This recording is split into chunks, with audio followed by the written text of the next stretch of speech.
Halo semuanya, balik lagi dengan aku Wardia di Nona Hola. Untuk kalian yang baru datang di channel ini, hai, welcome. Oke, jadi hari ini aku mau sharing beberapa hal sama kalian, yaitu tentang culture shock yang aku alami pada saat pertama kali aku datang ke Singapura. Pengen tahu apa aja? Aku punya kalau nggak salah 7 atau 8 gitu ya. Jadi satu itu tentang eskalator, keep to the left. Jadi kalau misalnya kalian ke Singapura, terus kalian pakai eskalator, usahakan kalian kalau misalnya mau berdiri aja, kalian berdiri di sebelah kiri. Karena sebelah kanan itu untuk orang jalan. Iya, di eskalator orang jalan, karena mereka tuh buru-buru, mungkin mereka mau kerja atau apapun itu. Pada intinya sebelah kanan itu untuk orang jalan, sebelah kiri untuk orang berdiri. Kalau misalnya kalian mau mencoba untuk berdiri di sebelah kanan aja dan nggak mau bergerak, ya silahkan, tapi habis itu ya pasti orang di belakang kalian tuh bakal maki-maki kalian, bakal marah-marah sama kalian dengan segala ketidaksopanannya. Jadi itu adalah hal yang biasa di sini. Kalau misalnya kalian, walaupun di kalian turis terus kalian nggak tahu dan kalian berdiri di sebelah kanan, itu tetap aja kalian tuh bakal dimarahin kayak gitu. Jadi bukan berarti kalau misalnya kalian turis, kalian nggak tahu, terus habis itu kita, maksudnya warga lokal itu ngerti kalian itu hal-hal kayak itu tuh nggak berlaku di Singapura, sorry to say. Oke, pada intinya kayak gitu sih. Karena dulu pengalaman aku pribadi, aku tuh pernah, itu dulu masih anak baru, aku berdiri di sebelah kanan dan temen aku berdiri di sebelah kiri. Abis itu aku dimarahin sama tante-tante yang ada di belakang aku, katanya nggak boleh berdiri di sebelah kanan. Aku pikir dulu awalnya tuh, kenapa sih, lagian ngapain sih buru-buru, lagian kalau misalnya nungguin sampai atas juga berapa lama sih gitu kan. Tapi ternyata emang peraturannya tuh kayak gitu, nggak boleh berdiri di sebelah kanan. Jadi kalau misalnya kalian mau berdiri, tolong berdiri di sebelah kiri, sebelah kanan biarkan orang berjalan. Oke? Lalu nomor 2, gak ada chewing gum, gak ada bubble gum, gak ada permen karet. Dulu awalnya tuh aku tuh gak sadar, kayak aku tuh pecinta permen karet ya. Terus habis itu awalnya aku gak sadar sampai setelah aku kurang lebih stay 3 tahun di Singapura, aku tuh baru sadar kalau aku gak pernah lihat permen karet ya, kayak gitu. Terus habis itu aku searching tuh, di mana tempat jual permen karet. Dari situ aku baru tahu kalau ternyata permen karet itu di-ban di Singapura. Permen karet itu ilegal di Singapura, begitu. Alasannya adalah karena kalian sendiri tahu bahwa Singapura itu adalah negara yang sangat bersih, tapi permen karet itu kan sampah yang susah dibersihkan, dan anak-anak kalau misalnya makan permen karet kan otomatis kayak dibuang gitu aja di pinggir jalan kan, nggak kelihatan atau gitu-gitu dan sebagainya. Nah itu membuat bill air atau apa gitu meningkat di Singapura. Jadi dari situlah kenapa permen karet itu ditiadakan di Singapura. Jadi kalau misalnya kalian ngunyah permen karet di sini, kalian bawa permen karet di sini dan ketahuan, kalian itu bisa didenda sebesar $2.000 kalau nggak salah, setara 21 juta rupiah. Nomor 3, di food court atau hawker center. Jadi nih, yang namanya food court atau hawker center tuh kan tempat makan. Itu satu meja itu di sini itu bisa berisi dengan berbagai macam orang, strangers gitu. Kalau misalnya di Indonesia kan kita kalau misalnya makan itu kan satu meja itu pasti dengan teman atau dengan keluarga gitu kan. Sedangkan kalau di Singapura itu kalian nggak harus satu meja itu dengan teman atau dengan keluarga, tapi dengan orang lain juga bisa. Kayak misalnya nih, kamu udah datang duluan, so habis kamu duduk, tapi satu meja itu ada 3-4 kursi misalnya, atau 5 kursi atau 6 bahkan. So habis itu kamu kan cuma sendiri nih. Habis itu ada orang datang nanya, ini kursinya dipakai nggak? Otomatis mereka akan duduk di situ gitu. Karena di sini itu diperbolehkan. Jadi ya nggak masalah. Kalian mungkin untuk yang nggak terbiasa mungkin merasa kayak, aneh deh, ini orang nggak malu ya makan di depan aku. Nggak, saya karena hal-hal kayak gitu tuh udah biasa di sini dan ya diperbolehkan. Jadi kalian nggak perlu khawatir, nggak perlu lapor polisi. Lalu ini masih tentang hawker center, yaitu kalau misalnya kalian mau makan nih kopitiam atau hawker center gitu, kalau misalnya kalian lihat tisu atau payung atau bahkan tas di kursi, itu bukan punya orang ketinggalan, bukan.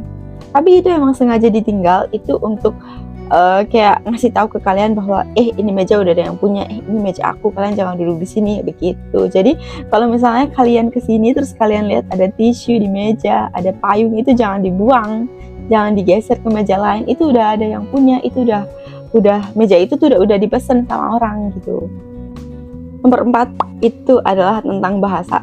Sampai sini aku tuh bingung banget, aku tuh nggak ngerti orang ngomong apa, serius, jujur li aku tuh nggak ngerti banget karena apa ya, kan bahasa Singapura itu kan mereka kan pakainya Singlish. Nah itu berbeda dengan yang ada di TV-TV yang selama ini aku tonton gitu, itu beda banget. Dan juga dari apa yang aku pelajari di sekolah itu beda banget. Sampai sini aku tuh butuh waktu kurang lebih 9 bulan untuk beradaptasi dengan bahasa yang ada di sini, sampai bisa aku ngerti dan paham mereka tuh ngomong apa.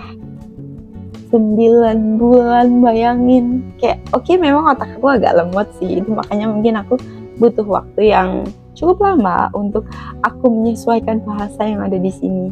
Jadi kayak ya emang anaknya agak lemot aja sih. Lalu kelima, Singapura itu pergerakannya sangat cepat, super duper cepat. Kayak kalau misalnya di Indonesia kita jalan kayak Putri Solo gitu, lenggak itu hal biasa di sini.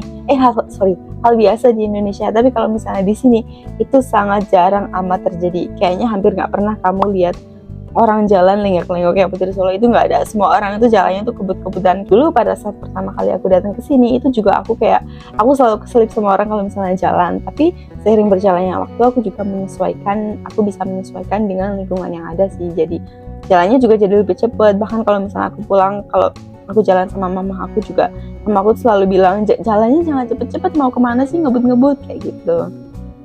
Lalu selanjutnya, super duper bersih banget, terlalu bersih.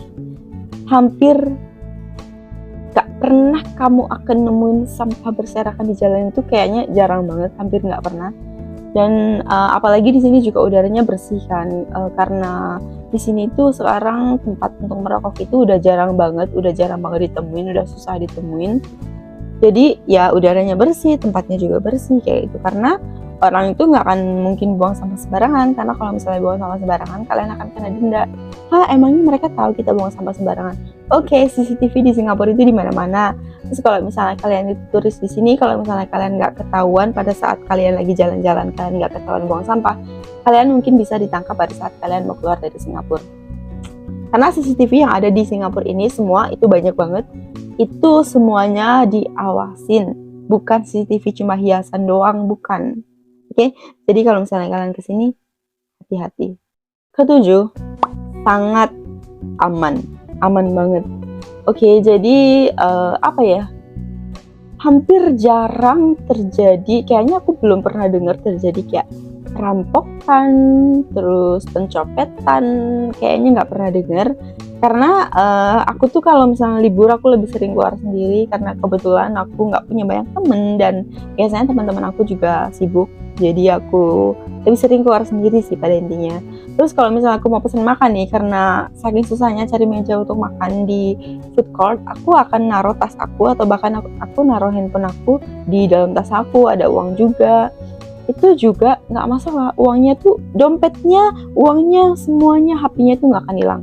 Bahkan aku pernah kelupaan aku naruh HP aku di meja, terus habis itu makanan aku di situ, aku udah pesen makan, tapi aku kelupaan aku naruh HP aku di meja, aku pesen minum nih, tas aku juga di situ, bahkan tas aku tuh ngebuka. Dan itu tuh aku balik lagi juga nggak masalah, padahal itu antri minum itu juga lumayan panjang, aman. Dan juga nih pernah aku jam 10 malam itu aku jalan dari rumah, aku tuh ngirim barang ke orang, pokoknya karena ada orang beli barang, itu aku kirim ke rumahnya. Karena sebenarnya siang tuh mau COD, tapi kebetulan aku sibuk, aku nggak bisa, jadi malamnya aku anterin ke rumahnya dia. Itu jam 10 malam, gelap-gelap, lewat jalan setapak gitu. Dan itu nggak masalah, nggak ada yang catcalling, nggak ada yang gangguin atau apapun itu, orang lewat ya lewat aja gitu. Jadi nggak ada penculikan, pencopetan kayak gitu, nggak ada. Terus juga pernah aku dari Indonesia aku balik ke Singapura itu, aku naik taksi, itu aku ngambil penerbangan malam banget, itu aku sampai Singapura itu udah hampir jam 1-an gitu. Nah aku naik taksi jam 1 malam, sampai rumah itu udah jam 2-an kalau nggak salah gitu ya, karena rumah aku cukup jauh dari airport. Nah itu jam 1 malam dan itu tuh aman-aman aja. Ya udah, akhirnya aku disupirin dari airport ke rumah, supir taksinya juga diem-diem aja, nggak nanya apapun, nggak ngomong apapun. Ya aman sih. Jadi di sini tuh super duper aman. Kalau misalnya di Indonesia, aku tuh nggak akan pernah berani naik taksi tengah malam sendirian. Sebenarnya aku percaya bahwa nggak semua orang itu jahat. Kayak ya udah, tapi kan karena mungkin 1-2 oknum yang jahat yang nggak berperi kemanusiaan, kita jadi negatif thinking sama semua orang gitu kan. Kalau misalnya di Indonesia gitu, Apalagi ya, aku nggak mau lanjutin, aku takut nanti aku dibully sama orang. Oke, lanjut. Selanjutnya adalah tentang sistem transportasi. Karena di Indonesia aku bisa naik motor, cuman nggak mahir. Jadi kalau misalnya di Indonesia, kalau misalnya kemana-mana ya aku harus dibonceng gitu, atau naik Grab, atau ya udah naik ojek kayak gitu. Nah di sini itu sistem transportasinya itu gampang banget. Kalau misalnya kalian buru-buru, kalian bisa pesen taksi aja, itu di Indonesia juga bisa. Tapi di sini itu MRT dan busnya itu gampang banget untuk menuju ke destinasi yang kalian tuju, itu super duper praktis. Dan seperti yang kita ketahui bahwa Singapura itu merupakan salah satu negara yang memiliki sistem transportasi terbaik di dunia. Jadi kalau misalnya kalian mau ke Singapura, kalian jalan-jalan ke Singapura, jadi jangan khawatir untuk masalah transportasi. Di sini itu semuanya gampang, semuanya bisa dijangkau dengan kereta ataupun bis. Kayaknya itu aja sih video dari aku hari ini. Itu aja sharing dari aku hari ini. Kayaknya itu aja sih culture shock yang aku alami, yang bener-bener shock gitu, kayak wah gitu. Yang lain mungkin ada, cuman nggak terlalu yang gimana-gimana. Jadi itu aja sharing dari aku hari ini. Semoga bisa menemani waktu luang kalian. Oke, see you guys in next video. Bye-bye.